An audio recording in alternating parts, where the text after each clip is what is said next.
আজি ৰাতি আনুমানিক ৩টামান বজাত আমাৰ গাঁওৰক্ষী বাহিনীৰ তিনিটাই সম্পাদক হওঁ।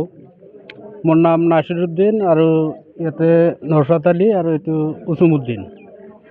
তাৰমানে এই ল'ৰাটো যোনটো ল'ৰাই হত্যা কৰিলে সিহঁতৰ দেউতা নৌচাদৰ ঘৰত আহিলে।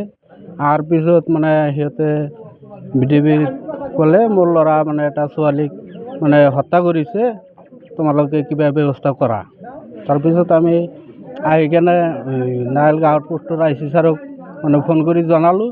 জনাৰ পিছত 1 ঘণ্টা পিছত আই চি ছাৰ আহিলে। অহাৰ পিছত আমি এই প্ৰশাসনৰ লগত সহযোগিতা কৰি আসামীটো গতাই দিলোঁ আৰু ডেড বডিটো তাক গতাই দিলোঁ। ল'ৰাজনৰ দেউতাকৰ নাম কি আছিল? ল'ৰাজনৰ দেউতাৰ নাম কালামুদ্দিন। আৰু ছোৱালীজনী কোন ফালৰ? ছোৱালীজন আমি শুনামতো এতিয়া মাকৰিজোৰা বুলি জানিব পাৰোঁ। ল'ৰাজনৰ বয়স কিমান হ'ব? ল'ৰাজনৰ বয়স 20 বছৰ হ'ব।